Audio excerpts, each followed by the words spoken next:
May 15th, 1943. Russell Islands, Solomon Sea, 1447 hours. William Hartwell stood in ankle-deep coral dust and watched a machine try to kill its pilot. The F4U Corsair came in too fast, nose-high wings wobbling. It touched down once, bounced, touched again, bounced higher. The third impact sent it careening left toward the coconut palms that lined the makeshift runway like a firing squad waiting for the inevitable. The pilot fought it. Hartwell could see the rudder kicking, see the ailerons flexing, see a young man wrestling 2 tons of bent metal that wanted nothing more than to cartwheel into the jungle and crush him into the coral. Somehow the Corsair straightened. Somehow it stayed on the strip. Somehow it rolled to a stop 50 feet from the trees. Hartwell let out a breath he didn't know he'd been holding. The plane looked wrong. Everything about it looked wrong. The nose stretched out like a hound's snout, impossibly long, blocking any view forward. The wings bent upward in the middle, then downward at the tips, inverted gull wings, they called them, like a seagull frozen mid-dive. And the cockpit sat so far back, perched behind that massive engine cowling, that the pilot might as well have been flying blind. 25 years old, Hartwell had been flying combat for 8 months. 8 months of F4F Wildcats over the Solomon Islands. 8 months of diving and climbing and turning and burning. Lost 2 planes to Japanese Zeros. Walked away from both crashes. The Wildcat was slow, chunky, built like a beer barrel with wings. But it was honest. It told you what it was thinking. When it was about to stall, it buffeted. When it wanted to turn, it banked smooth and true. This Corsair, looked like it kept secrets. "Piece of shit," the voice came from behind him. Eugene Kowalski, 35. Detroit, a mechanic who'd been keeping marine aircraft flying since Guadalcanal, turned into a meat grinder 6 months back. Gene spat a stream of tobacco juice that landed near the Corsair's tire, dark against the white coral. "Never seen anything like it." Gene continued, shaking his head. 2,000 horsepower. Pratt & Whitney R2800 double wasp engine. 4 tons empty, 650 caliber Browning machine guns with 400 rounds per gun. "On paper, it's the most powerful fighter America's ever built." He spat again. "In practice, it's killing more Marines than the Japs." The cockpit canopy slid back. The pilot climbed out on shaking legs. Marcus O'Brien, 23 years old. Boston. First time in a Corsair. His flight suit was dark with sweat despite the wind coming off the Solomon Sea. His hands trembled as he pulled off his helmet. His face had the look Hartwell had seen before, the look of a man who'd just stared at his own death and couldn't quite believe he'd looked away in time. Marcus had aged 5 years in 20 minutes. "Stalled it twice on approach," he said to no one in particular, voice hoarse. "Bounced it 3 times on landing. That thing wanted to flip over and crush me." Hartwell understood. They'd lost 4 pilots in training already. Not to enemy fire, to the airplane itself. The heat pressed down like a living thing. By 7 in the morning it was already 95 degrees. The humidity made breathing feel like drowning. Hartwell's uniform stuck to his skin. Sweat ran down his back, pooled in his boots. The air smelled of aviation fuel and rotting vegetation and the sea. This was the Russell Islands, 200 miles northwest of Guadalcanal. The Americans had taken it without a fight 2 months ago. Now it served as a forward base, a stepping stone toward Rabaul, toward the Japanese stronghold that anchored their defense of the Solomon Islands. And now it was home to 200 F4U Corsairs that nobody wanted. The Navy had tried them first. Carrier operations. It should have been perfect. The Navy needed a fighter that could match the Zero, and on paper, the Corsair was it. Faster, more powerful, better armed. But carrier decks are unforgiving. The long nose meant pilots couldn't see the deck on approach. The high stall speed meant coming in hot, too hot, with no margin for error. The bounce in the landing gear meant every touchdown became a gamble. 7 accidents in the first month. Fatal accidents. Good pilots dead because they couldn't see where they were going and the plane wouldn't forgive mistakes. The Navy said no.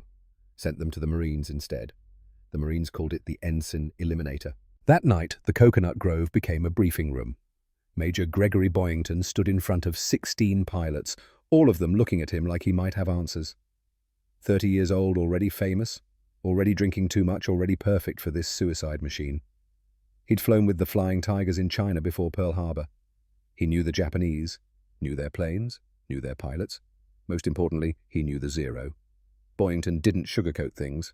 "The Japanese are going to laugh when they see us," he said. His voice carried the rasp of too many cigarettes and not enough sleep.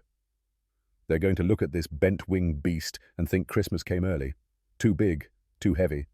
That inverted gull wing is going to slow our roll rate. That long nose creates blind spots you could hide a battleship in. He paused. Let that sink in. The Japanese call American planes trucks. All power, no grace. The Corsair is the biggest truck they've ever seen. Someone coughed. The coconut palms rustled in the night breeze. Somewhere in the distance a generator hummed. The Zero, Boyington continued, is made of aluminum so thin you could punch through it with your fist. It weighs half what the Corsair weighs. Half. It can turn inside a phone booth. It climbs like an angel. It'll stay in the air on fumes while we're already swimming home. Hartwell had seen Zeros up close, had fought them, had barely survived them. Boyington wasn't exaggerating. Japanese pilots have been flying combat since 1937. China. 6 years of practice killing. We've been in this war for 18 months. They're ballet dancers with machine guns. Artists. In a turning fight, the Corsair will lose every single time. Marcus shifted in his seat. A few other pilots exchanged glances. This wasn't exactly a pep talk. But, Boyington said, and his voice changed, got harder. I have a different idea. He walked to a crude diagram someone had drawn in the dirt, 2 planes, one high, one low. Don't turn with them, don't play their game. The Corsair can dive faster than anything in the Pacific. 450 miles per hour straight down without coming apart. The Zero's wings will rip off at 350. Use the weight, use the power. 1 pass, 1 kill, dive from above. Unleash those 50 caliber Brownings, climb back to altitude before they know what hit them. He looked around at the faces in the dim light. The M2 Browning fires 1,200 rounds per minute. You have 6 of them. That's 7,200 rounds per minute. Half-inch slugs, armor-piercing incendiary. Enough firepower to saw a Zero in half. Marcus raised his hand. What about when they force us to turn? Boyington smiled. It wasn't a pleasant smile. Then you're already dead, he said. So you might as well ram them. Nobody laughed. 3 days later, intelligence brought photographs. Captain Michael O'Brien, no relation to Marcus, was the squadron intelligence officer. 28 Philadelphia looked like he'd been born worried. He spread the reconnaissance photos across a makeshift table, blurry images of airfields and revetments and rows of parked aircraft. Kahili Airfield, he said, pointing. 70 Zeros, Balal another 40. The Japanese are building up for something big. Hartwell studied the photos. The Zeros looked tiny, graceful, deadly. There's something else, O'Brien continued. New pilots, young faces. The cream of Japanese naval aviation died at Midway and over Guadalcanal.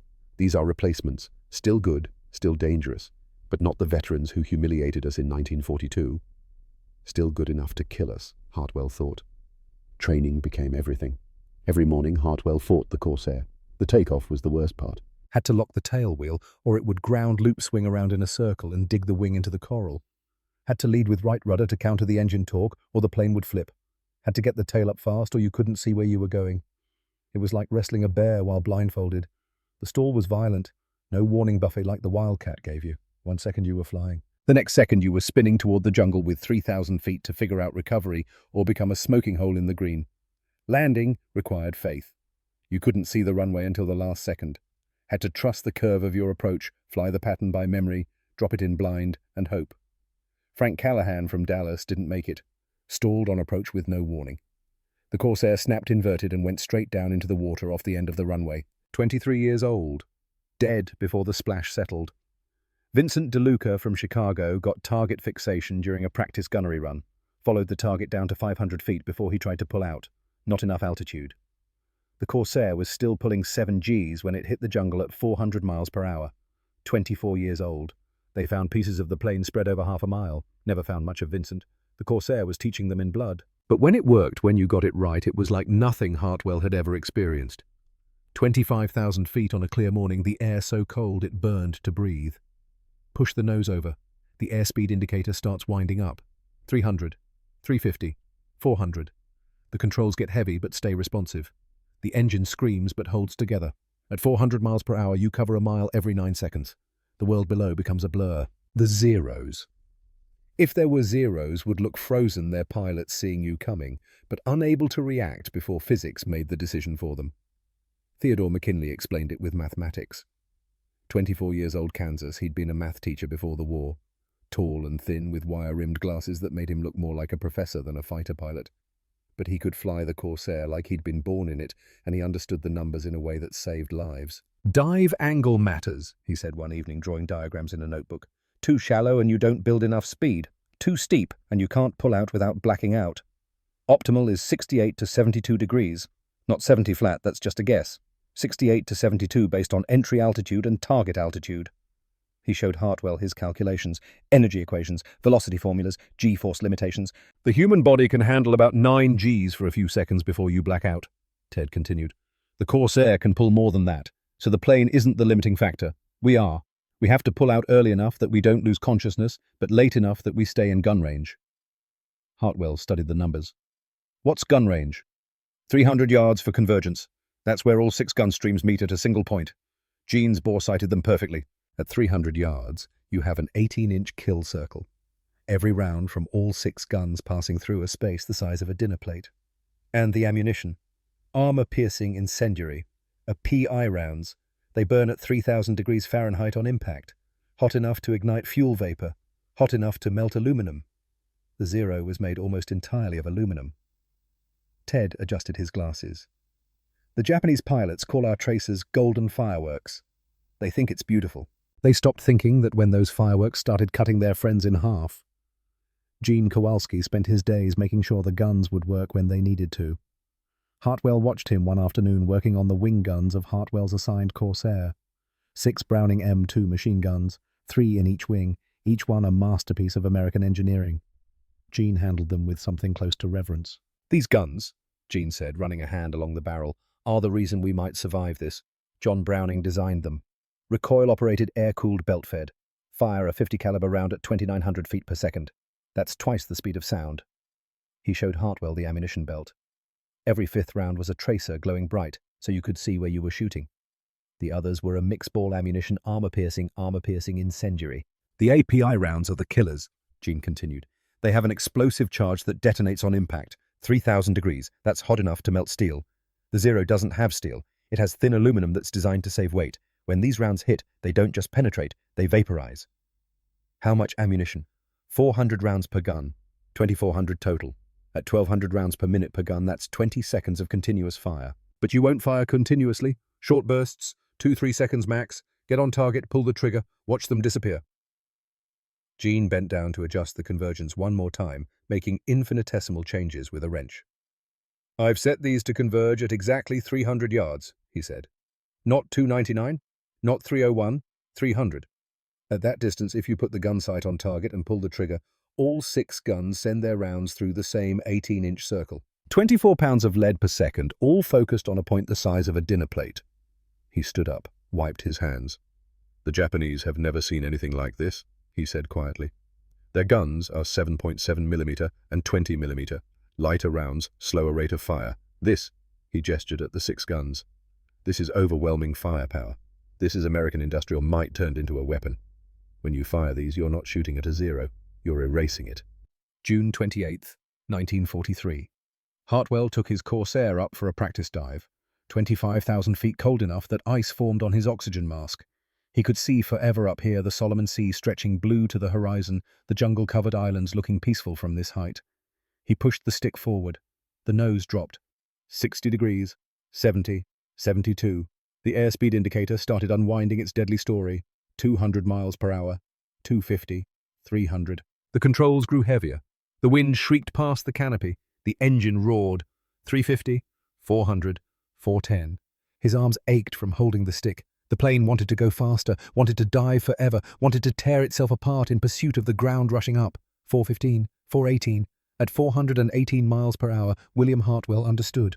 This wasn't a plane. This was a missile with a man strapped to it. This was controlled violence. This was physics weaponized. At this speed, the Corsair covered 600 feet every second. A Zero pilot might see him coming, might start to turn, but by the time the human brain processed the threat and sent signals to hands and feet, Hartwell would already be in gun range, and then past, and then climbing away before they could react. It wasn't flying. It was riding lightning. He pulled out at 5,000 feet, the G-forces crushing him into his seat vision, greying at the edges, the Corsair groaning but holding together. 7 Gs. 8. The wings bent visibly but didn't break. Level flight at 3,000 feet, heart pounding, hands shaking. The Corsair wasn't trying to kill him. The Corsair was a weapon, and he was learning to wield it if he survived the learning. June 30th, 1943. Dawn. The briefing started at 0500. The sky still dark, the air already warm and heavy with moisture. 16 Corsairs.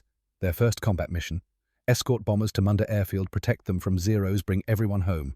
Simple on paper. Hartwell sat on a coconut log and listened to Boyington outline the plan. Routes, altitudes, radio frequencies. What to do if, what to do when, what to do. The Major's voice was steady calm, like he was discussing the weather instead of sending men into combat against an enemy that had been killing Americans with practiced efficiency for 2 years. Fuel is critical, Boyington said. 240 nautical miles round trip. You have 237 gallons internal. That gives you 2 hours and 20 minutes combat time with reserve. Watch your gauges. Run out of gas, you swim home. If the Sharks don't get you, the Japanese will.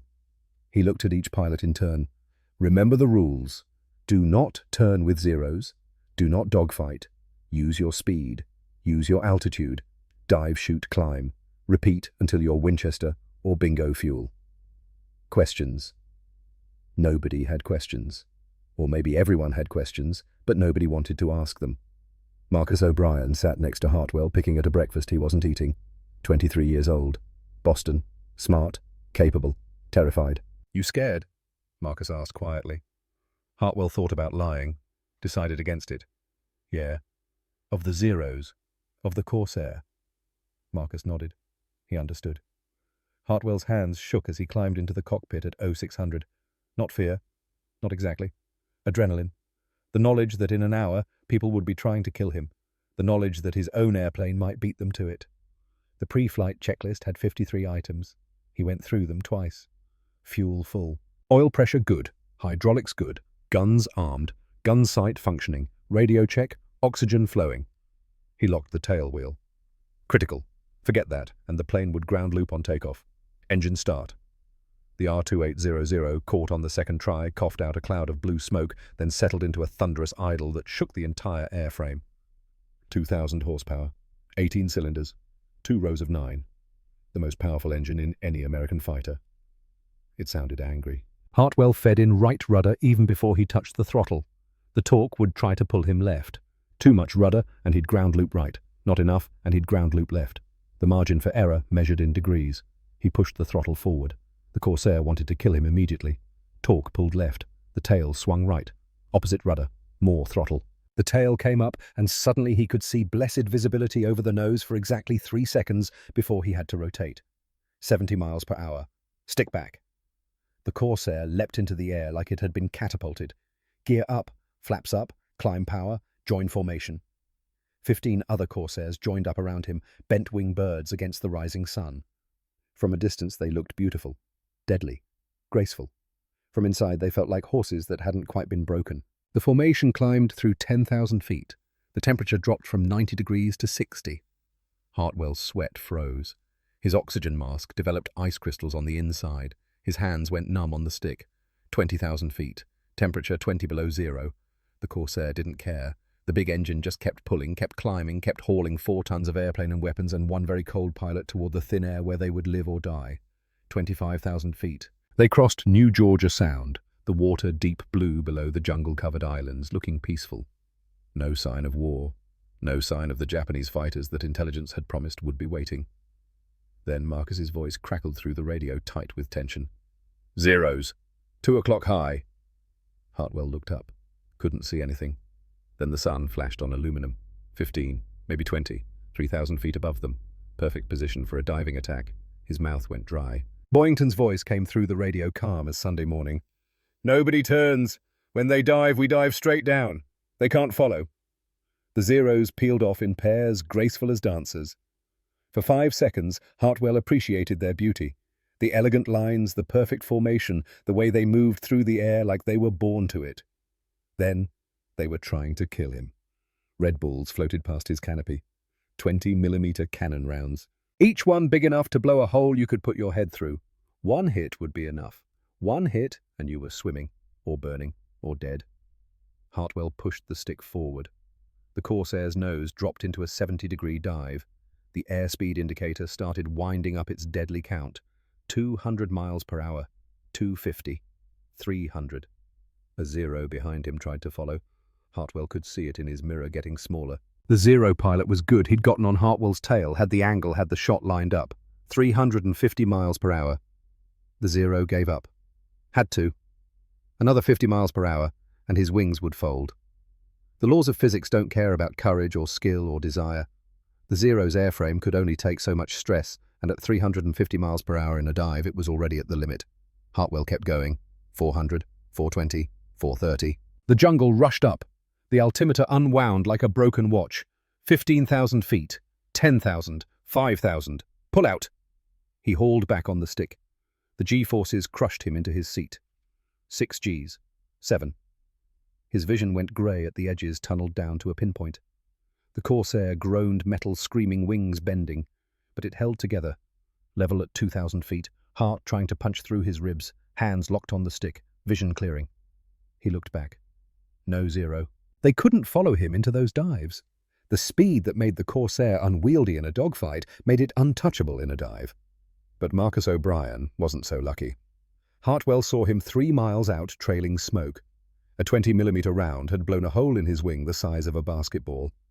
Hydraulic fluid streamed behind him in a thin mist that caught the sunlight. No flaps for landing, the hydraulics were gone. Hartwell pulled alongside, checked the damage. Bad. Maybe survivable. Marcus gave him a thumbs up, but his face through the canopy looked pale. Landing approach. Marcus lined up on the runway, but he was coming in hot. No flaps to slow down, no way to bleed off speed except time and distance and prayer. 100 feet. 50. 20. Touchdown at 135 miles per hour. 60 miles per hour too fast. The Corsair hit hard, bounced, hit again. Marcus had no brakes, the hydraulics were gone. The plane rolled toward the jungle at 90 miles per hour, eating up runway, the trees getting closer. Hartwell watched, helpless. Marcus did the only thing he could. He kicked full rudder. The Corsair ground looped, intentionally, the only way to stop. The plane spun like a top tires, screaming dust, exploding in a cloud that hid everything. The landing gear collapsed. The right wing dug into the coral. The Corsair cartwheeled once, a slow-motion disaster of tearing metal and breaking parts. It stopped 50 feet from the trees. For a long moment, nothing moved. Then the canopy slid back. Marcus O'Brien crawled out, flight suit torn, blood running from his nose, limping, but alive. He stood there for a moment, looking at the wreckage of his Corsair. Then he looked up at Hartwell, who was circling overhead, and gave another thumbs up. Hartwell brought his own Corsair in for landing, hands still shaking. They'd survived their first combat mission.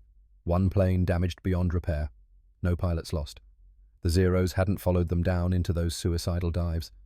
But 2 other pilots didn't make it back. Lieutenant Roger White from Oregon had stalled on approach.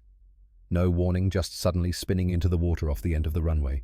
They found his body an hour later, still strapped into his seat neck, broken in the impact. Lieutenant David Park from Memphis got target fixation during a diving run, followed a Zero down to 500 feet before trying to pull out. Not enough altitude. The G-forces were still crushing him when he hit the jungle at 300 miles per hour. The Corsair had taught them another lesson in blood. That night, Boyington gathered the squadron in the coconut grove again. His face looked older than it had that morning, older than it had any right to look. 2 killed today, he said. His voice was rough. Not by Zeros, by the airplane, by forgetting the rules. He looked around at the 15 faces staring back at him. Young faces, tired faces, faces that had seen death today and knew they'd see it again tomorrow. From now on, Boyington continued, anyone who turns with a Zero I will personally shoot down. Anyone who forgets their altitude on a pullout, I will not attend their funeral. Anyone who gets target fixation, they're already dead, and I'm not wasting grief on the dead. Harsh words, true words. This airplane will kill you if you let it, he said quietly. The Zeros will kill you if you give them the chance. Your job is to not let either one succeed. Use the Corsair's strengths, respect its viciousness. Remember that the real enemy isn't the Japanese, it's physics, it's gravity. It's the moment when you forget that this machine doesn't love you and doesn't care if you live or die. He paused. Questions? Nobody had questions. Hartwell lay in his tent that night, listening to the sound of Corsair engines being worked on outside. Gene and his mechanics worked around the clock, patching bullet holes, replacing parts, keeping the bent-wing birds flying. The sound was oddly comforting, like a heartbeat, like proof that tomorrow would come and they'd do it all over again. He thought about Marcus crawling out of that wrecked Corsair with blood on his face and a smile. Thought about Roger White spinning into the water. Thought about David Park unable to pull out in time. Thought about the Zero he'd almost shot, the one that had tried to follow him down, the one whose pilot was probably lying in a tent somewhere thinking about the American in the bent-wing bird who dove too fast to catch. The Corsair wasn't the enemy. It was a tool, a weapon, a 4-ton missile that could dive at 450 miles per hour and climb back to altitude before the enemy knew what hit them. But it was also a killer, and it killed Marines and Japanese with equal indifference. William Hartwell closed his eyes and tried to sleep. Tomorrow would bring another mission. More Zeros, more dives, more chances to make a mistake that physics wouldn't forgive. The real war, he understood now, wasn't with the Japanese. It was with the sky, with speed, with the moment when human reflexes weren't fast enough and the Corsair's viciousness turned inward. The real war was learning to survive the machine before you could use it to kill the enemy. And that war, Hartwell knew, would be measured in blood. July 1st, 1943. Russell Islands. 0600 hours. 6 missions in 14 days. Hartwell kept a notebook in his tent recording everything. Dive angles, airspeed numbers, fuel consumption rates, how many seconds on the trigger before the guns overheated, how many Gs he could pull before his vision grayed out, the altitude where his oxygen mask started icing over. The notebook was filling with data, mathematics written in blood. Theodore McKinley sat across from him one evening, adding his own calculations to the margins. The math teacher from Kansas had developed what he called optimization cards, small pieces of paper with tables and formulas that fit in a flight suit pocket. "Dive angle matters more than we thought," Ted said, adjusting his wire-rimmed glasses. The lenses caught the lamplight. 70 degrees is too steep if you're starting above 28,000 feet.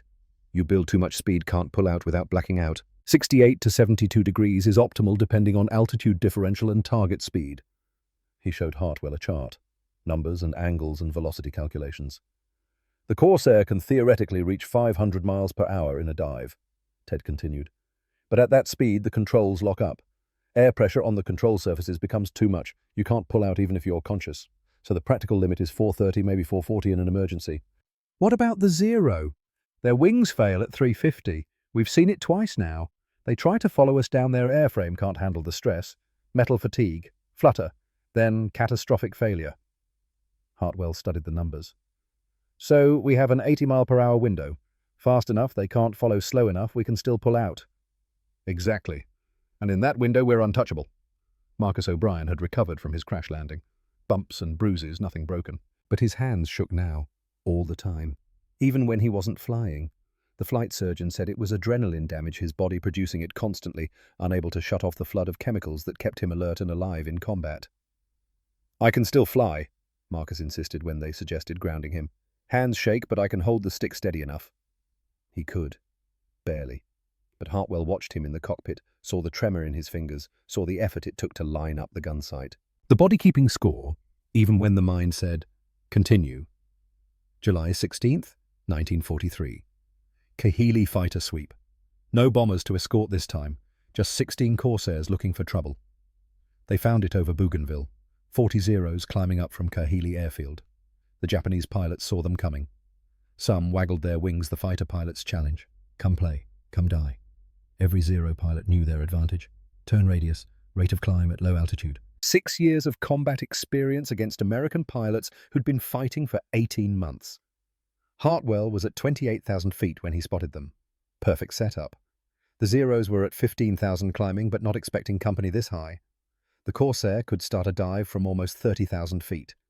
That gave them 13,000 feet of vertical space to build speed, 13,000 feet of potential energy converting to kinetic, 13,000 feet of physics becoming weapon. Boyington's voice crackled through the radio. "Dive in pairs, one shooter, one cover. If the shooter misses, climb away. If Zeros follow, coverman dives on them. Use vertical space. Never get slow. Never turn." The weight they hated on takeoff. The weight that made landing a nightmare. That weight was about to become their salvation. Hartwell picked a Zero, climbing through 18,000 feet. The pilot looked good, steady climb, proper formation, head on a swivel, watching for threats, not watching high enough. Hartwell pushed over into the dive. 69 degrees, Ted's optimal number. The airspeed built fast. 350, 400, 420. The Zero grew in his gun sight. The pilot saw him coming. Hartwell watched the Zero start to turn, watched the wings bank left, watched the pilot try to evade. Too late. Physics had already decided. At 420 miles per hour, Hartwell was closing at over 600 feet per second. The human brain needs a quarter second to process a visual threat, another quarter second to decide on action, another quarter second to send the signal to hands and feet. 3/4 of a second total. In that time, Hartwell covered 450 feet. He opened fire at 300 yards. Gene Kowalski's bore sighting was perfect. All 6 streams of 50 caliber rounds met at a single point just forward of the Zero's cockpit. The convergence was beautiful, terrible, exact. The first rounds shattered the engine. Hartwell could see it, the cowling, exploding pieces of metal spinning away. The next rounds tore through the cockpit. The Zero had no armor, thin aluminum designed to save weight. The half-inch slugs went through it like paper. Then the armor-piercing incendiary rounds hit the fuel tanks. The Zero didn't catch fire. It exploded. One moment an airplane, the next moment a fireball. The aluminum skin vaporized in 3,000-degree heat. The wings separated. The fuselage disintegrated. What had been a Zero became a cloud of burning fragments falling toward the jungle below. Hartwell pulled up hard. 6 Gs. 7. 8. His vision went black at the edges, tunneled down to a pinpoint. The G-suit inflated around his legs, squeezing, forcing blood back to his brain. The Corsair groaned, wings bending visibly, rivets straining. But it held. He climbed like a rocket back through 20,000 feet before the G-forces eased. His vision cleared. His breathing steadied. He looked down. The Zero was gone. Not falling, not burning. Gone. Deleted. Erased from existence. The M2 Brownings hadn't just shot it down. They'd vaporized it. But the Japanese pilots were learning too. The next Zero, Hartwell approached dove away, using the Corsair's own tactic. Smart. Hartwell followed him down, closing slowly. The Zero pilot was good. He waited until Hartwell was committed to the dive speed building, unable to maneuver quickly. Then the Zero pilot yanked back on the stick. The Zero could pull 11 Gs. Its pilot would black out from the force, but the airframe would hold together. The plane looped straight up, impossibly tight ending above and behind Hartwell. Now the hunter was hunted. Hartwell had 2 seconds to live. Maybe less. The Zero pilot was already lining up his shot, 20mm cannons tracking. Then Marcus O'Brien came down like the wrath of God. 450 miles per hour, 6 guns firing. The convergence perfect. The Zero came apart in mid-air. Not exploded, came apart. The engine separated from the fuselage, tumbling independently. The wings folded backwards, metal screaming as it failed. The pilot's body tumbled free, already dead, riddled with 50 caliber holes. Marcus pulled up so hard his nose started bleeding. Blood vessels in his eyes hemorrhaged, turning the whites red. But alive. Still flying. Still fighting. His voice came through the radio, shaking but triumphant. "That's for Callahan, you bastards." The pattern emerged over the next week. Dive and climb. Energy fighting instead of angles. Trading altitude for speed for kills. The Corsair pilots who tried to turn with Zeros died. Every single one. The math was unforgiving. The Zero could turn inside the Corsair's radius every time. Get into a turning fight, and you were just delaying the inevitable. But the ones who remembered Boyington's rules lived. Mostly. The math was brutal in another way too. Each dive started 2,000 feet lower than the last. Eventually you ran out of sky. Eventually you had to climb back to altitude, and that took time and fuel and left you vulnerable. Lieutenant David Parker from Memphis ran out of sky over Shortland Island. Last seen diving through 5,000 feet with 2 Zeros trying to follow. His wingman said Parker was laughing over the radio, saying something about his daddy's moonshine being stronger than Japanese 20mm. The Zeros pulled out. Parker didn't. Maybe target fixation. Maybe mechanical failure. Maybe he just decided 3 kills was enough for 1 life. The jungle kept its secrets. August 15th, 1943. The Japanese tried something new. Instead of climbing to meet the Corsairs, they stayed low, 5,000 feet and below, using clouds for cover, forcing the Americans to come down where the Zero's turning advantage mattered more. Smart tactic, would have worked against Wildcats or P-40S, but the Corsair had another trick. From 30,000 feet, Hartwell could see everything. The whole battle space laid out like a map. Zeros hiding in clouds at 3,000 feet. A trap. Waiting for Corsairs to dive low and get stuck in a turning fight. Hartwell told his wingman Thomas Bennett, a kid from Nebraska who'd joined the squadron 2 weeks ago, to stay high and cover him.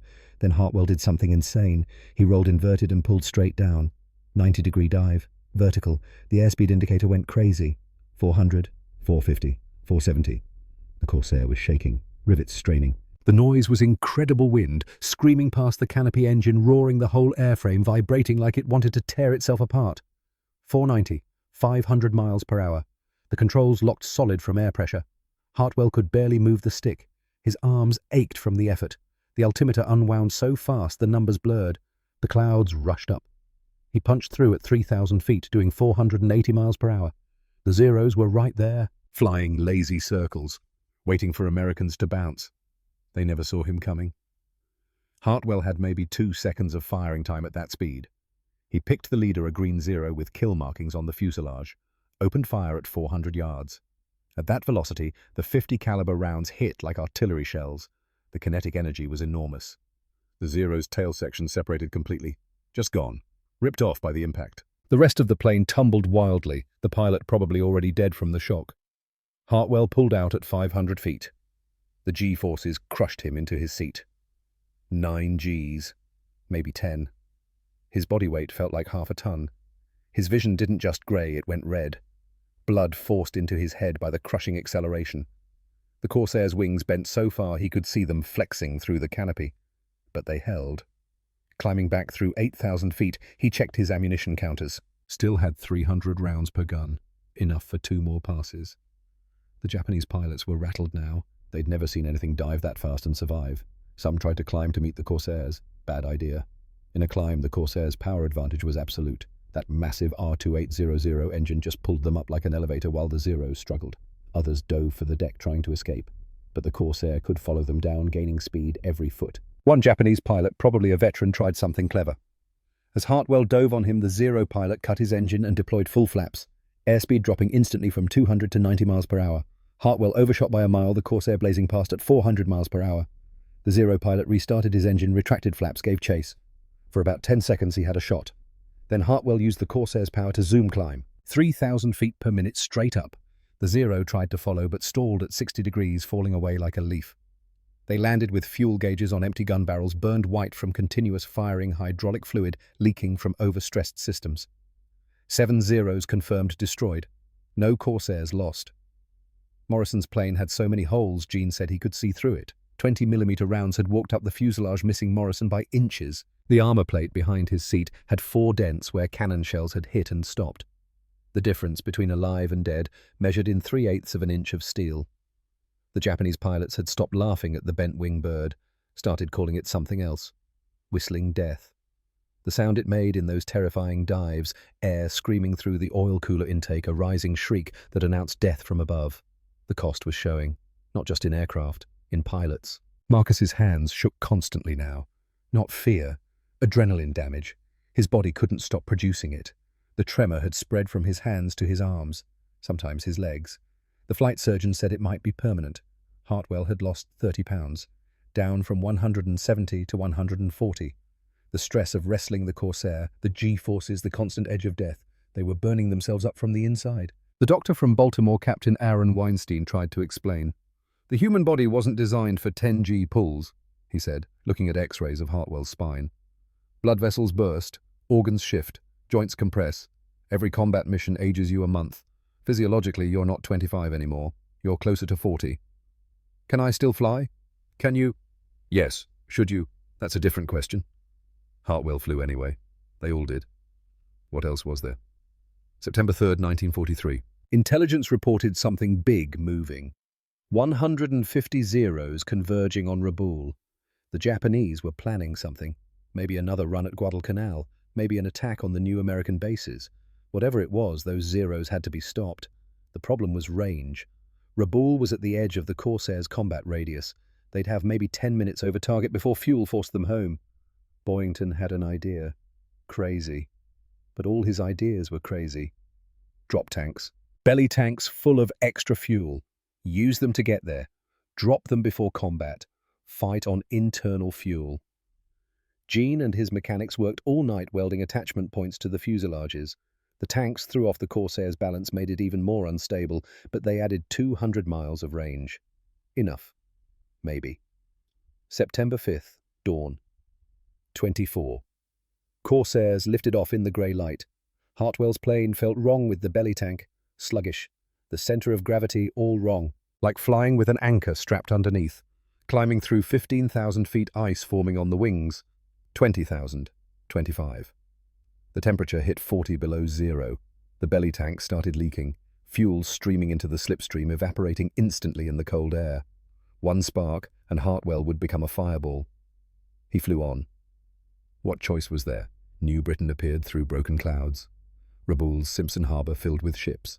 And above it, circling at 20,000 feet, the largest fighter formation Hartwell had ever seen. At least 100 Zeros, stacked from 15,000 to 25,000 feet. Waiting. They knew the Corsairs were coming. Boyington's voice crackled through the radio. "Drop tanks!" Hartwell pulled the release. The tank fell away, tumbling toward the jungle below. The Corsair immediately felt better, lighter, angrier. Time to fight.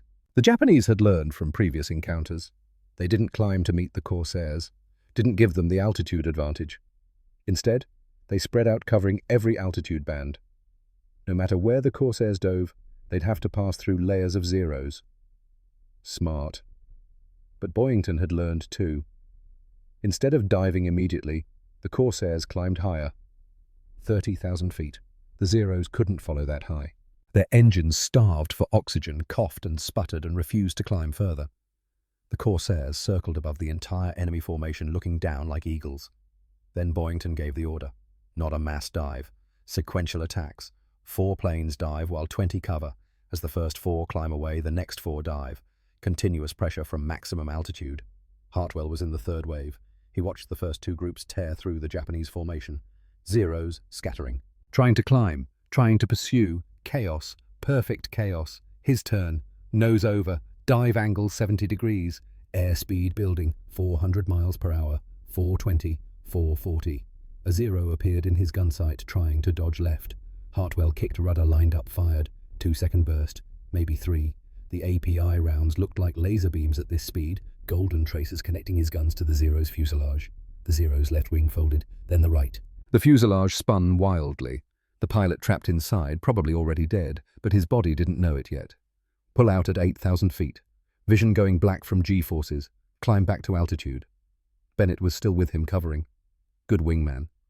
Below the sky was full of burning planes, mostly Zeros, but some Corsairs too. Lieutenant Frank Patterson from Rhode Island had tried to turn with a Zero. Lasted maybe 10 seconds in the turning fight. The Zero got on his tail, 20mm cannon rounds walking up the fuselage. The Corsair's armor plate saved Patterson for another 5 seconds. Then a round found the oil cooler. The engine seized instantly. Patterson bailed out over Simpson Harbor. Bad place to land.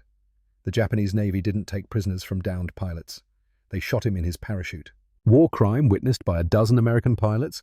But what could they do except add it to the list of scores to settle? Vincent DeLuca got bounced, climbing away from his second run. 3 Zeros boxing him in. No escape. He did the only thing left. Firewalled the throttle and rammed the nearest one. Both planes exploded. Metal and fire, and 2 men who'd been alive 1 second and vapor the next. DeLuca's last words over the radio were about his kid sister's birthday being next week. Asked someone to send her flowers. The battle lasted 12 minutes. Felt like 12 hours. When Boyington called withdrawal, Hartwell had 60 rounds left per gun, barely enough for 1 pass. His fuel gauge showed 30 minutes to empty. They'd never make it back to Russell Islands. Plan B, emergency field on Treasury Island, 40 miles closer, maybe possible. The flight back was quiet. Everyone counting fuel, computing distance, calculating survival. The Corsair burned 20 gallons per hour at cruise. The gauge showed 15 gallons. Treasury Island was 30 minutes away. The math didn't work. Hartwell leaned the mixture until the engine coughed, dropped to minimum RPM, glided when possible. Every mile stretched their luck thinner. Marcus ran out of fuel 50 miles from Treasury, announced it calmly over the radio. "Engine quitting, going in, see you boys later." He pushed the nose down, looking for the best spot to ditch. The Corsair glided about as well as a brick, 1,200 feet per minute straight down. Marcus had maybe a minute to set up. He picked a stretch of calm water between 2 islands, lowered flaps to slow down, hit at 90 miles per hour. The Corsair skipped once, twice, then submarined. The nose dug in and the whole plane flipped forward tail over nose and went under. Marcus got out just before it sank. Hartwell saw him surface, saw him start swimming. A Catalina flying boat picked him up 3 hours later. Sharks had been circling, but Marcus still had his .45. Put rounds in the water whenever they got close. Hartwell's engine quit on final approach to Treasury Island. No warning, just suddenly a glider. Too low to bail out, too fast to survive a crash. The runway was right there, 300 yards. But the Corsair without power dropped like a stone. Hartwell did mental math. Descent rate versus distance. Not going to make it. Going to hit the trees 50 yards short. Bennett saw it happening. Did something impossible. He dove his Corsair underneath Hartwell's plane and waggled his wings. The disturbed air, the vortices from Bennett's wings, gave Hartwell's plane just enough extra lift. Just enough to clear the trees by 10 feet. The dead Corsair slammed onto the runway, landing gear collapsing immediately, sliding 800 feet on its belly, throwing sparks, the screech of metal on coral, loud enough to wake the dead. Hartwell climbed out on shaking legs and watched Bennett do a victory roll at 50 feet. Crazy bastard. Math teacher from Nebraska had computed the exact angle to create lifting vortices, had risked his own plane to save Hartwell's life. Score for the day. 31 Zeros confirmed destroyed, 8 Corsairs lost, 5 pilots killed, 3 wounded. Victory technically, but they couldn't sustain those losses. The Japanese had pilots to spare, reserves, training programs. The Marines didn't. That night, Hartwell couldn't stop his hands from shaking. Not fear. Not anymore. Something else. His body forgetting how to be normal. How to not produce adrenaline every second. October 1943 brought worse weather and better tactics. The Japanese stopped playing the Corsairs game. No more high-altitude gatherings. Now they flew in small groups, low, using weather fronts for cover, forcing the Americans to come down where turning mattered. The Corsair pilots adapted, started working in larger teams, 8 plane flights instead of 4, half diving while half covered, always someone with altitude advantage. But the Japanese had another card to play. Night attacks. Single bombers flying so low they were invisible to radar, dropping their load and disappearing before fighters could scramble. Sleep deprivation became another weapon. Every night, air raid sirens, sometimes real, sometimes false. The pilots averaged 3 hours of sleep. Exhaustion made them sloppy. Sloppy got you killed. Lieutenant Roger White from Oregon got sloppy on October 15th. Forgot to check his 6 o'clock position during a dive. The Zero was waiting exactly where training said it would be. 20mm cannon rounds walked up White's fuselage. The armor plates stopped most of them, but one found the gap between plates, entered just below his shoulder blade, exited through his chest. White stayed conscious long enough to get the Corsair back to base, died as the corpsman tried to get him out of the cockpit. His last words were about the Oregon rain, how he missed it. October 20th almost ended Hartwell's war. Routine patrol turned into ambush. 12 Zeros hiding in a cloud bank at 8,000 feet. Hartwell never saw them coming. First indication was tracers passing his canopy. Red balls of light. 20mm. He broke hard left. G-suit inflating.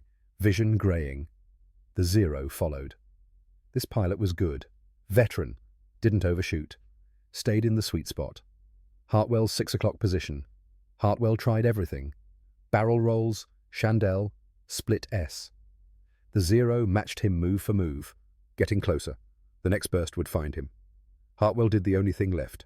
Pushed the stick full forward. Negative Gs. His body slammed against the canopy. Blood rushed to his head. His eyes felt like they'd explode. The Corsair went inverted diving straight down. The Zero pilot, surprised, hesitated half a second. Enough. Hartwell pulled through the bottom of the loop, came up behind the Zero. One burst. The Zero's engine exploded. Oil and flames. The pilot never got out. But Hartwell had torn something inside. Blood in his oxygen mask. The negative Gs had ruptured something. He flew back to base tasting copper. Landed barely conscious. The doctor found internal bleeding. Not immediately fatal, but bad enough. 2 weeks grounded while his body repaired itself. 2 weeks of watching other pilots take his plane up. 2 weeks of attending funeral services. By November they were winning but dying. The kill ratio was 12-1 in the Corsair's favor. But the Japanese kept coming. New pilots. Younger faces. But still dangerous. The Corsair was proving itself the best fighter in the Pacific. But it demanded everything from its pilots. Marcus developed ulcers. Eugene Kowalski's hair went grey. He was 24. Hartwell lost another 10 pounds, down to 130. The doctor said they were literally consuming themselves, burning muscle tissue for energy their bodies couldn't provide anymore. November 11th, 1943, Armistice Day, 25 years since the end of the Great War, the war to end all wars. Hartwell thought about that as he strapped into the Corsair. His father had fought in France, came back different, never talked about it except once drunk crying about friends who didn't come back. Now, Hartwell understood. You didn't talk about it because words were too small. How do you explain watching DeLuca ram a Zero? How do you describe Marcus ditching in shark waters? How do you tell someone about the smell of hydraulic fluid mixed with blood? The mission was another fighter sweep over Rabaul. The Japanese were getting desperate. Kamikaze wasn't official policy yet, but some pilots were choosing it anyway. If they couldn't outfight the Corsair, they'd ram it. Trade one for one. Honor in death. Hartwell watched a damaged Zero deliberately fly into Theodore McKinley's plane. Both exploded. The math teacher from Kansas, who'd saved Hartwell's life with turbulence calculations, was gone in a second. No time for last words, no parachute, just fire and fragments falling toward the sea. Hartwell felt something break inside. Not sadness, not rage, something colder. He dove on the next Zero with mechanical precision, fired at maximum range, watched it burn, climbed, picked another, dove. Fired, killed, no emotion, no thought, just the job. When they landed, he had 5 kills for the day. Ace in a day. Boyington slapped his back. The other pilots cheered. Hartwell felt nothing, went to his tent, sat on his cot, tried to remember what Ted's face looked like. Couldn't. The final push came in December. The Japanese Navy was pulling back, consolidating, but they wanted to bloody the Americans one more time. December 17th, they threw everything at Rabaul. 200 fighters and bombers, the largest air battle of the Solomon campaign. The Corsairs met them at Angels 25, 25,000 feet. Hartwell was flying Marcus's wing now. Marcus was flight leader, 22 years old and flight leader because everyone else was dead or broken. They had 16 Corsairs against 40 Zeros protecting 30 bombers. The odds didn't matter anymore. They were beyond odds. The battle turned into a vertical maze. Corsairs diving, climbing, diving again. Zeros trying to protect the bombers while fighting off the attacks. The sky filled with tracers, explosions, falling planes. Hartwell stopped thinking. Let training take over. Dive, fire, climb, repeat. His guns overheated, barrels glowing red. He kept firing. An ammunition can exploded in his left wing, blowing a hole 3 feet wide. He kept flying. Marcus got hit climbing away from his third run. 20mm through the engine. Oil everywhere. The windscreen went black. Marcus flew by instruments, calling positions over the radio until the engine seized. Then he rolled inverted and bailed out. His parachute opened just as a Zero lined up on him. Hartwell dove without thinking, put himself between Marcus and the Zero. The 20mm rounds meant for Marcus hit Hartwell's armor plate. Sounded like sledgehammers. The plate held. Hartwell turned into the Zero, accepting it would outturn him, buying Marcus time to reach the water. The Zero pilot was so focused on Hartwell, he never saw Eugene Kowalski coming from above. The Zero disintegrated under concentrated fire from 6 50-caliber Brownings. They saved Marcus, lost 5 Corsairs, killed 18 Zeros and 12 bombers. Victory. But Hartwell couldn't celebrate. Something inside him had gone quiet, the part that felt things. He flew 3 more missions like a machine. Precise, lethal, empty. December 23rd, his body quit. Not dramatically, just stopped working. Hartwell climbed into the Corsair for a dawn patrol and couldn't remember how to start it. Sat there. Hands on controls he'd used 100 times. Mind blank. The corpsman found him 2 hours later, still sitting there.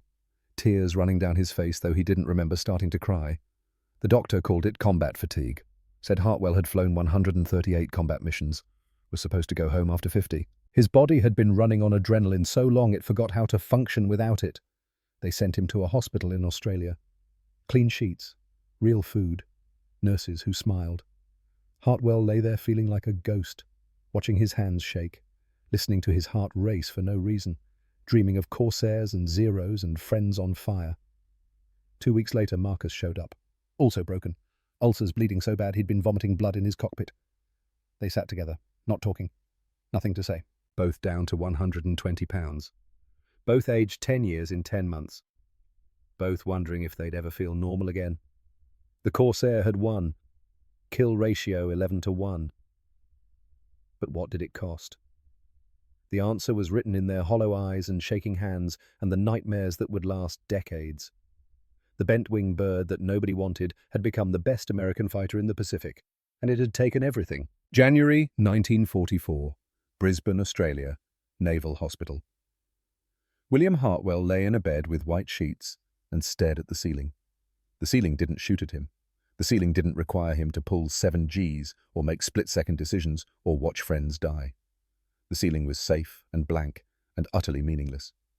He weighed 120 pounds, 50 pounds less than when he'd arrived at Russell Islands 8 months ago. The nurse who checked on him, a middle-aged woman from Sydney with kind eyes, said he looked like a skeleton wrapped in skin. She wasn't wrong. His hands shook, all the time. Not the combat tremor that Marcus had developed, something deeper, cellular. Like every nerve in his body was firing randomly, unable to remember what calm felt like. His heart raced. 110 beats per minute at rest. The doctors said it was normal for combat fatigue cases. The body's fight-or-flight response stuck in the on position. Adrenaline flooding his system even when there was nothing to fight and nowhere to flee. The dreams were worse. Every night, the same scenes. Ted McKinley's plane exploding. The math teacher from Kansas, who'd calculated the perfect dive angle, gone in a fireball. Vincent DeLuca ramming the Zero, both planes disintegrating his last words about his sister's birthday. Marcus ditching in shark-infested water. Roger White bleeding out in his cockpit talking about Oregon rain. And zeros. Always zeros. Coming at him from the sun, from clouds, from nowhere. Red tracers floating past his canopy. The shriek of 20mm rounds missing by inches. He'd wake up tangled in sweat-soaked sheets, heart-hammering, gasping for air that didn't smell like cordite and hydraulic fluid. The nurses would find him and talk him down. Remind him where he was. Tell him it was over.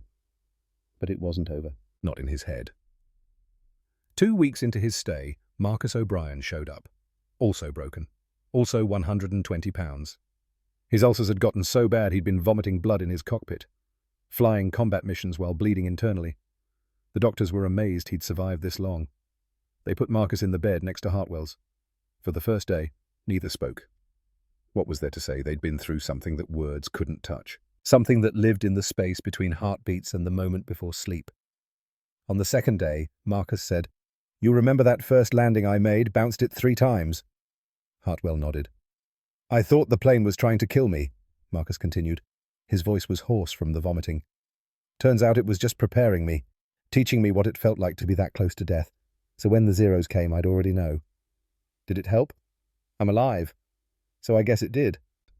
They fell silent again. Outside the window, Brisbane went about its business. Cars and trams, people shopping, children playing, normal life. A world that had no idea what happened at 30,000 feet over Rabaul. The nightmares came with their own mathematics. Hartwell calculated once, unable to sleep at 3 in the morning. 138 missions. Average 70 minutes per mission. 9,660 minutes in combat. 161 hours total. At his resting heart rate of 110 beats per minute, that was over 1 million heartbeats spent at altitude with people trying to kill him. 16 zeros destroyed, 14 friends lost. The ratio was 1.14 kills per friend, less than 1 enemy for every American who died. The numbers said he won. His hand, still shaking at 25 years old, said otherwise. Some equations don't balance. Some debts compound interest forever. January 15th, a new doctor arrived. Commander Catherine Morrison, 38 years old, Navy psychiatrist from Philadelphia. Graying hair pulled back in a tight bun, sharp eyes that missed nothing. The first thing she did was throw away their sedatives. "You need to feel things," she said bluntly, "not numb them. Your bodies are trying to process trauma. Sedatives just delay the reckoning." Hartwell wanted to argue. The sedatives were the only things that let him sleep more than 2 hours at a stretch. But Dr. Morrison wasn't asking permission. She started making them talk. Not about tactics or kill ratios or the technical specifications of the Corsair. About the human things. The losses that mattered. "Tell me about DeLuca," she said one afternoon, sitting between their beds with a notepad. Marcus looked away. "What's to tell? He rammed a zero. Died a hero. That's the official version." "What's the real version?" Silence. Dr. Morrison waited. She was good at waiting. Finally, Marcus spoke. "He had a sister, Catherine. She was turning 16. He talked about her all the time. How she wanted to be a teacher. How she was the smart one in the family. How he was going to buy her a typewriter when he got home so she could write her college essays." His voice cracked. We took up a collection after. Bought the typewriter. Sent it to her with a letter saying Vincent wanted her to have it. I don't know if that made it better or worse." Hartwell found himself talking too. About Ted McKinley, the math teacher who turned dive bombing into a science, who calculated the exact angle to create lifting vortices under Hartwell's dying plane, who wore wire-rimmed glasses that made him look more like a professor than a killer. "He never talked about the killing," Hartwell said. "Only the math." Like if he focused on the numbers, he didn't have to think about what the numbers meant. Energy equations, velocity formulas, G-force limitations. He could reduce war to calculus, make it clean. "And White?" Dr. Morrison asked. "The one from Oregon?" "He just wanted to go home," Marcus said quietly. "Missed the rain, that's all. Just wanted to stand in Oregon rain again, feel it on his face, smell the wet earth. He talked about it like other men talk about women. That reverence." "Doctor," Morrison wrote in her notebook, "you're carrying them, every single one. The weight is crushing you because you think if you let go, they disappear." Hartwell hadn't thought of it that way, but she was right. "They're already gone." Dr. Morrison continued, her voice gentle but firm. "You don't honor them by destroying yourself. You honor them by living, by remembering them as people, not as ghosts." The sessions continued. Daily, painful. Slowly, Doctor. Morrison made them unpack the weight they'd been carrying, made them feel the losses instead of just cataloguing them. Hartwell started eating. Not much at first, a few bites, then half a meal, then a full plate, gained 5 pounds, then 10. The shaking decreased. Still there when he woke up when he heard loud noises, but manageable.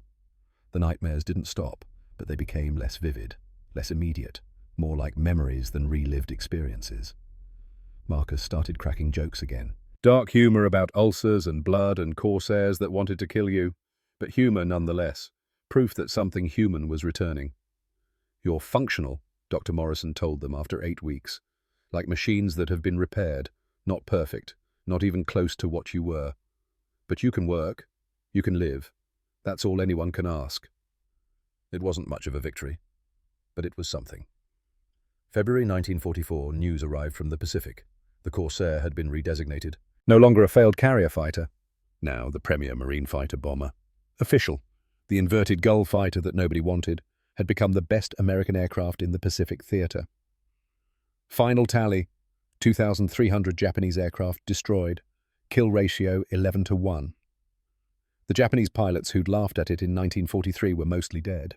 The ones still alive ran when they saw that distinctive gull wing shape, when they heard the whistle of death diving at 450 miles per hour. The machine had proven itself, had cleared the skies, had won. But the numbers told the official story. The scars told the real one. March 1944. Hartwell got orders home. Training command, Pensacola, Florida, teaching new pilots how not to die in the Corsair. He stood on the dock in San Francisco wearing a uniform that hung loose on his skeletal frame. His mother was there waiting. She tried not to cry when she saw him, failed. His father stood beside her, the Great War veteran. He didn't cry, just nodded once. One warrior to another. No words needed. They understood each other in a way Hartwell's mother never could. The weight that didn't show, the scars that weren't visible, the price that got paid in pieces of soul left scattered across foreign skies. The train ride to Pensacola took 4 days.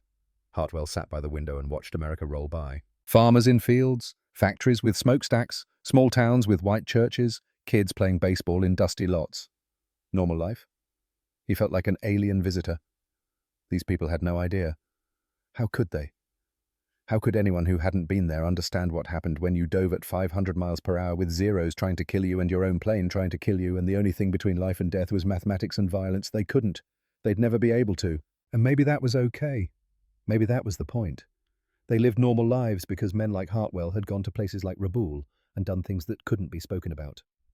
At Pensacola, Hartwell met his trainees, fresh ensigns, 21 years old, eager, excited to get into the fight. They looked at him with awe, the ace, the veteran, the man who'd killed 16 Zeros and survived 138 combat missions. Hartwell wanted to tell them to run. Go fly transports, bombers, anything but fighters. Instead, he taught them Boyington's rules. Never turn with a Zero. Always keep altitude advantage. Trust the Corsair's strength. Respect its viciousness. When one asked what combat was really like, Hartwell described the sensation of multiple simultaneous catastrophes burning, drowning, falling, happening all at once. The kid's smile faded. Good. Let him understand before he got there. Fear might save his life. The training was brutal by design. Hartwell showed them how to deal with the torque on takeoff, how to recover from the violent stall, how to land blind. But mostly, he taught them to survive the plane itself. The Corsair had killed more Marine pilots in training than the Japanese did in combat the first year. These kids needed to respect it, fear it a little. The ones who got cocky died. One trainee reminded Hartwell of Ted McKinley, Thomas Bennett, Nebraska farm boy with a head for mathematics and a natural precision in the cockpit. 21 years old. Same wire-rimmed glasses, same quiet competence, same way of approaching flying like a physics problem to be solved. Hartwell rode him harder than the others, criticized every landing, made him repeat maneuvers until they were perfect. Bennett thought Hartwell hated him. The opposite was true.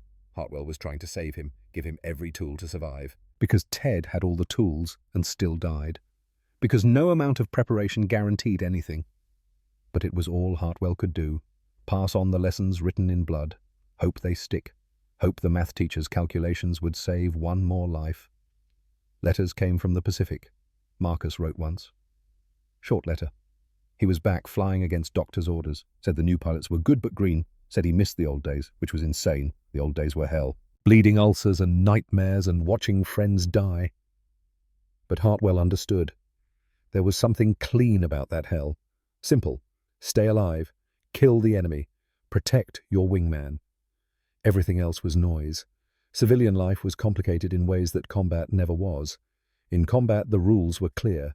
Here, nothing was. April 1945, 1 year into teaching. Hartwell had sent 300 kids to the Pacific. Got letters from some of them, not from others. The ones who died, their families sometimes wrote, thanking him for training their son, for giving him the skills to survive as long as he did. Hartwell kept those letters in a box, couldn't read them. Each one was a failure. Another kid he hadn't prepared enough, another mother crying over a telegram, another father standing silent at a grave. Bennett graduated top of his class in April, got orders to VMF 312, Marcus's squadron, flying out of Okinawa. Hartwell shook his hand, wanted to say something profound, something that would keep him alive. Ended up just saying, "Don't turn with zeros. Remember the math. Trust what Ted taught us." Bennett nodded. "I will, sir. I promise." 3 months later, Marcus wrote a longer letter. Bennett had made ace in 2 weeks over Okinawa. 6 kills, clean diving attacks, perfect technique, everything by the book. Then got bounced by 4 zeros on his 7th mission. Took a 20mm round through the wing, same as Marcus had back in June 43. But Bennett remembered. Didn't turn, didn't panic, just flew the plane.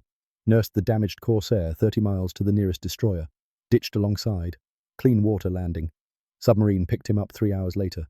Broken arm concussion, but alive. "Kid remembered everything you taught him," Marcus wrote.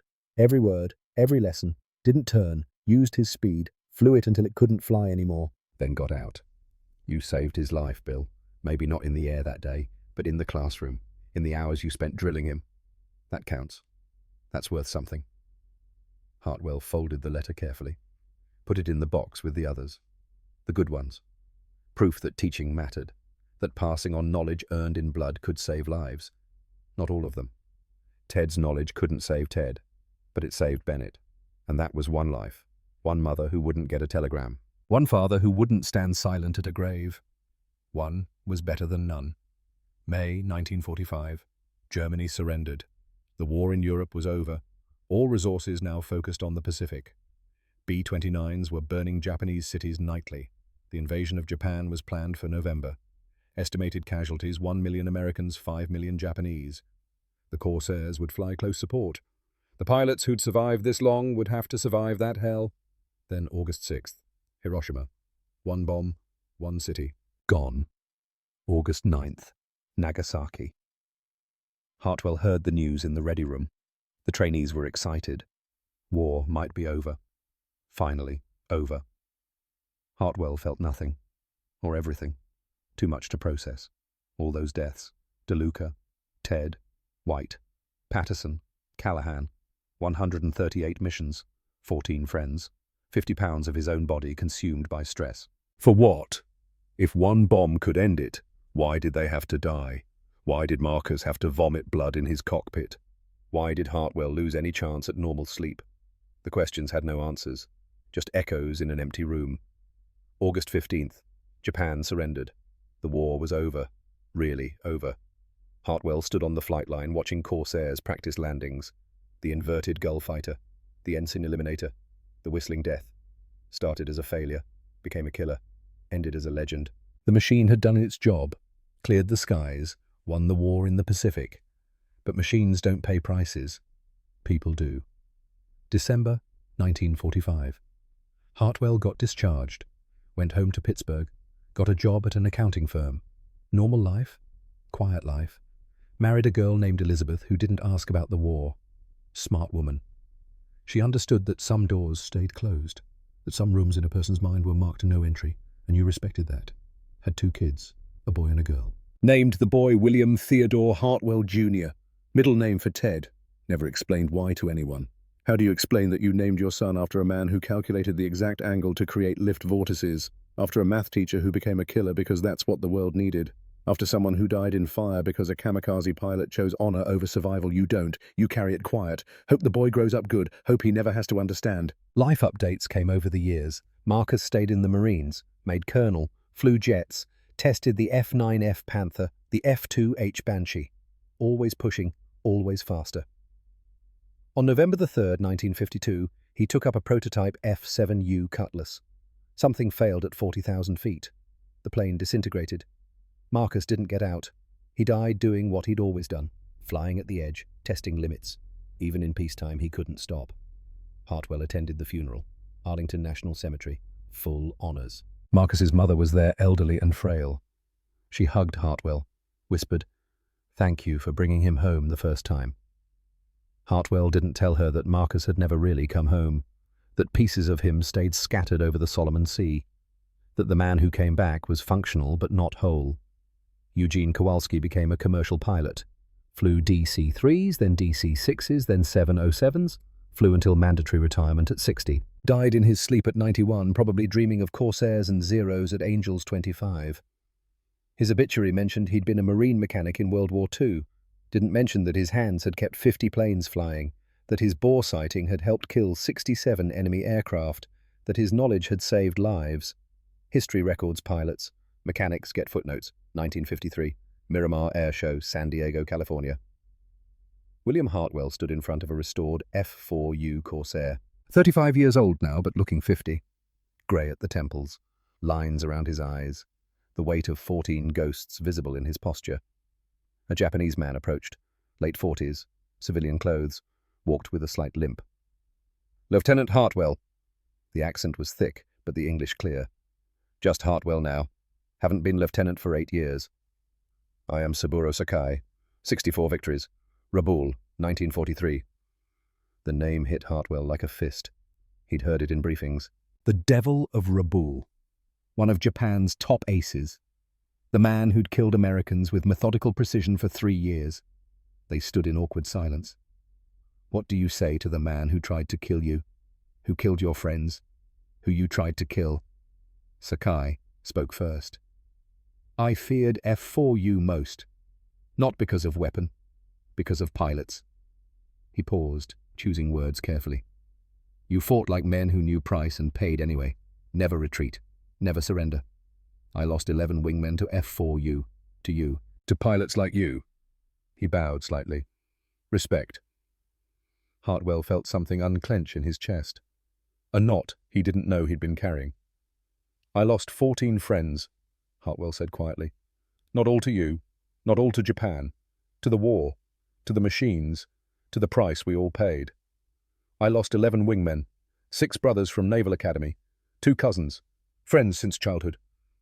Sakai's eyes were distant. To F4U, to Hellcat, to war. He looked at the Corsair behind them, the bent wings gleaming in California sun. We were tools. Both sides. War used us, broke us, threw away pieces. A long pause. I think maybe the ones who died got easier fate. They don't have to remember. Hartwell nodded slowly. That was the truth. Nobody spoke. The dead were gone, clean, final. The survivors carried them forever. They shook hands. Two old warriors, different flags, same scars, same weight. No absolution, no forgiveness needed. Just recognition that they'd both survived something that took pieces they'd never get back. After Sakai left, Hartwell stood alone in front of the Corsair for a long time, touched the propeller. The metal was cool under his fingers. "We won," he whispered to the machine, to Ted, to DeLuca, to all of them. 11-1. We cleared the skies, just like Boyington said. The Corsair was silent. Machines don't answer, don't judge, don't forgive.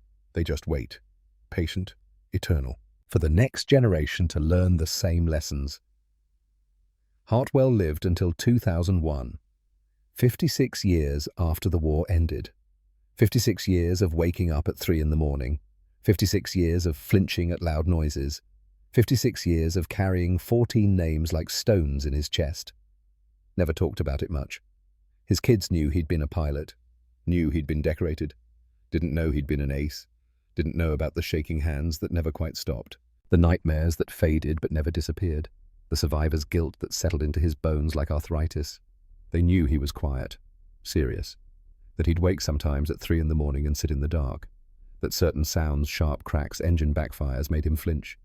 They didn't know why. He never told them. Language failed to capture what physics and violence had taught him. William Hartwell's funeral was on a grey November morning in 2001. His son, William Theodore Jr., now 54 years old, gave the eulogy. Talked about a good father, a quiet man, someone who'd served his country and come home and lived a normal life. All true, all incomplete. After the service, William Jr. went to clean out his father's house, found a box in the attic, 300 letters from trainees, photos from Russell Island's young men grinning at the camera, not knowing half of them would be dead in 6 months. A list of names written in faded ink, 14 names, and one more thing, a Japanese 20mm shell, diffused, inert, heavy, with a note attached in his father's handwriting. This one had my name on it. Ted got in the way. He calculated the exact angle even while dying. Even then he was teaching. Some debts you carry until you can't carry any more. Pass it on. Never let them forget what it cost. William Jr. held the shell. Cold metal. Heavy. Deadly even in its harmlessness. He didn't understand. Not fully. How could he? You had to be there. Had to feel the Corsair shake at 500 miles per hour. Had to see Zeros coming apart under the concentrated fire of 6 M2 Brownings. Had to watch friends die and somehow keep flying. But he kept the shell, because some debts transfer across generations. Some stories demand witnesses even when the witnesses weren't there. Some prices get paid forever. The F4U Corsair flew in Korea, flew in Vietnam, served in the French Air Force, the Honduran Air Force, didn't fully retire from all military service until 1979. 37 years, the longest-serving piston fighter in American history. A museum in Pensacola has one now. Restored. Perfect. The inverted gull wings gleaming under spotlights. A plaque underneath reads, F4U Corsair, in memory of those who mastered her. A smaller engraving below, easy to miss. They learned to ride lightning. Some never came down. On the numbers tell one story. 2,300 Japanese aircraft destroyed. Kill ratio 11-1. Air superiority achieved. Mission accomplished. History records the victory. But William Hartwell paid for that victory every night for 56 years. In dreams of fire and friends, and the moment before Ted's plane exploded. Marcus O'Brien, paid in blood, vomited into his oxygen mask and a death-testing jets because he couldn't stop pushing. Theodore McKinley paid with his life at 24 years old, his calculations outliving him, saving lives he'd never know about. The Corsair, that bent-wing beast that nobody wanted, became the weapon that cleared the skies. It took American kids barely old enough to drink and turned them into killers, into survivors, into ghosts who walked through peacetime carrying wartime inside them. They learned to ride lightning. Some came down, some didn't.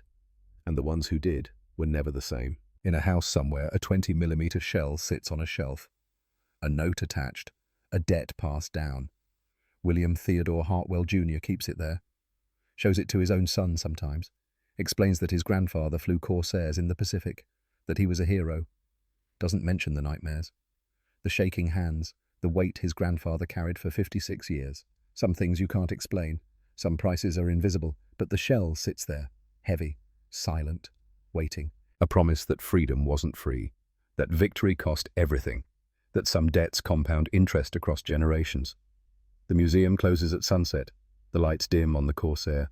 The inverted gull wings fade into shadow. Tomorrow they'll illuminate it again for another crowd of people who weren't there, who can see the machine but never feel what it took to fly it, who can read the plaque but never understand the price behind those words. The Corsair sits silent, patient, eternal. A monument to the men who mastered it, and to the pieces of themselves they left at 30,000 feet, scattered across Pacific skies, falling forever, there and gone, like vapor trails, like youth, like everything that war takes and never gives back.